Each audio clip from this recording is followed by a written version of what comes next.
Hey everyone, this time on Tim Talks Audio, we have a really exciting one. We're taking some of the technology that Kiive has already come up with their NFuse, and we're bringing it to a channel strip. This is KStrip. Hi, if you're new to the channel, my name is Tim. I'm a recording and mixing engineer, and I'm just here to try to make things a little easier for you. I'm really excited about today because we're going over a new channel strip from our friends over at Kiive Audio. They're taking some of the technologies and implementations that they used for the NFuse plugin, and I'll put a link to that video down in the description, and we're now going into channel strips, and we're adding a little bit more. So let's quit talking about it. Let's dive into the DAW. So here it is. This is KStrip. And right off of the bat, you're probably taking a look and going, wow, there's a lot going on. But it's really not so bad. And the actual flex of this plugin is going to come up in just a second. But you can see, let's just very quickly kind of explain what's going on here. In the left-hand section, this is your pre section. The middle is your EQ. The right side-ish is your dynamic section. And then there's an additional like master section on the far right over here, including a gate, which is part of your dynamics processing, but it's its own thing because a gate just needs to be a gate. It doesn't need to be anything special. And also we have a shaper down on the bottom right. We'll get to that in a little bit. Also, if you want the audio examples, use the chapters down below and you can jump ahead from there. Right now, we're going to go over some of the controls, and we're not going to get into all of them in this video because there's a lot going on, and some of these things are kind of straightforward. If you know EQ or compression, you'll already recognize a number of things on here. So we're not going to go into each individual thing. Let's start off with probably the leading feature of KStrip, and that is being able to take what is happening in your your EQ section or your dynamic section and changing the module to get a different kind of sound. These are signature sounds based off of large format consoles that we all kind of know, and now you can bring it into your channel strip and arrange it however you want. So right now in its default setup, but let's say, you know, I'm working on my drums and I really prefer something that's a little quicker, something that's a little bit more S style. And when I switch this over, you'll see exactly what I mean. I like the dynamic section of the S style. And instantly, I now have my N saturation or pre-section, my N EQ, and an S dynamic section. We can go even further. Maybe you prefer your strip to be N on the pre, A on your EQ, and S on your dynamics. There it is. Now you have the favorite features of your favorite gear inside one channel strip. So now, instead of having multiple plugins to do the multiple things, you have one that can do a lot of the work that you're looking to do. Now, we're not just switching these modules to have like a user interface change. The way it sounds changes as well because it's based off of these large format consoles. So whatever's happening in A, and we'll switch everything over to A, now it sounds like an A channel strip. Switch everything over to S, and now it sounds like an S channel strip. You still have your gate, you still have your shaper, but the three modules for pre, EQ, and dynamics can be whatever you want them to be. All right, now let's go over the next really cool feature of KStrip, and that's being able to take these different modules, which, you know, yeah, it's really cool, and let's just put A there and N here just so we can see it. But maybe you, on whatever you're working on, need to have your dynamic section before your EQ. Well, that's easy. Just drag your modules from the top section and rearrange them however you need. Maybe you want your harmonics in your pre-section after all of your dynamic processing and your EQ. Maybe you want your EQ first. You can put this into any order you want, and it will follow through and process it in that order from left to right. In the different sections, there are added features that you probably wouldn't find in other plugins. On all of the dynamic sections, there is a sidechain high-pass filter. So that's the detector circuit, just cutting off the lows, and do mix processing right here with some kind of a blend, whatever you need to. In your pre-section, you have sidechain filters, both a high-pass and low-pass filter, and that is for this section. And then all the way at the end in your EQ section on bottom is just your typical filters where it really will roll off like the low or top ends. That's what high pass or low pass filters are doing here.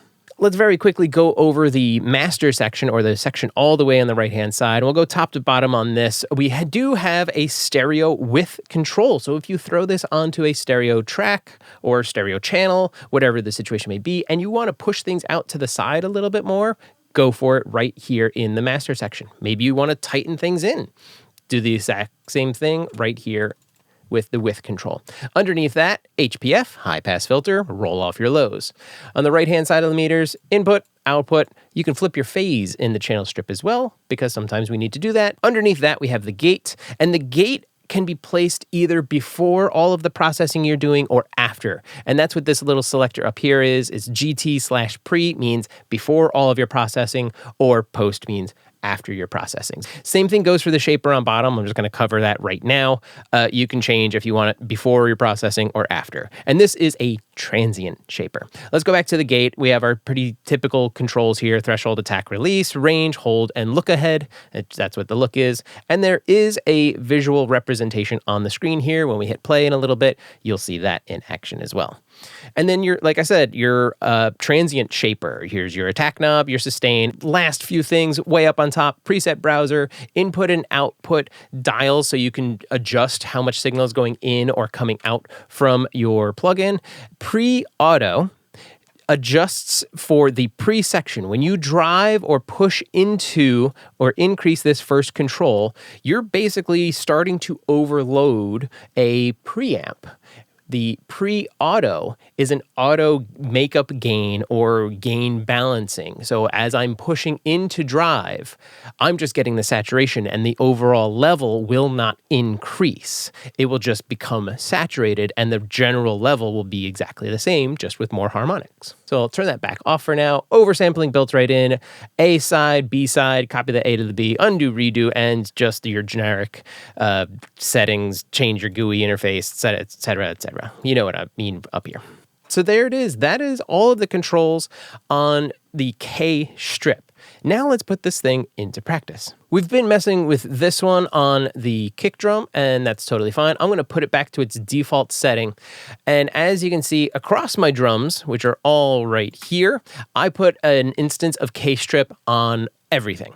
And now I've already balanced this mix just with fader balance and panning. That's all I've done. And I've put on an instance of KStrip across everything. On my kick drum, because it's a kick drum, let's go ahead and dial something in, and we'll do this in real time with an N style channel. Then over on my snare drum, I switched it over to an S, and to really kind of change things up on the main drum bus, I made an A channel strip. And we're going to use this. We're just going to adjust some kick and snare things, and we'll do something to the drum bus as well. But let's quit talking about it. Let's hear how this thing sounds. We're going to dial in our kick and our snare and our drum bus within the context of this mix. So we're going to do everything as it all goes, and sometimes I'll solo something if I need to, but most of the time we're going to be doing this in the context of the mix. Here it comes.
All right, so that was dialing it in real time. Now let's do a quick before and after.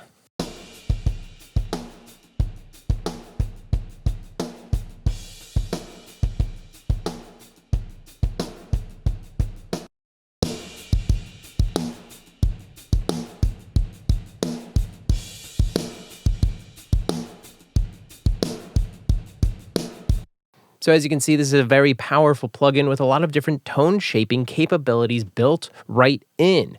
A transient designer right inside, gate in here. Essentially what is 3 different EQs, 3 different compressors, 3 different harmonic or saturation or preamp sections, all with different sounds, and you can combine them or mix and match them however you see fit. You can even turn them on or off individually. You can change them from just standard stereo to mid-side and affect. It could be mono, it could be mid-side, it could be stereo. There's so much flexibility inside this one plugin. It really is extraordinarily versatile. So there it is, everyone. That is KStrip from our friends over at Kiive Audio. Extraordinary sounds from extraordinary flexibility, using the idea of taking different modules from different manufacturers or different styles, because it really is all different styles. That's why there were different consoles and different makers, because they all did things how they thought was the best way, and that gave us incredible gear, and it now gives us incredible plugins. Use the link down in the description. I hope you found this informative. I hope you found it entertaining, and I hope you have a great day. See you next time. Bye.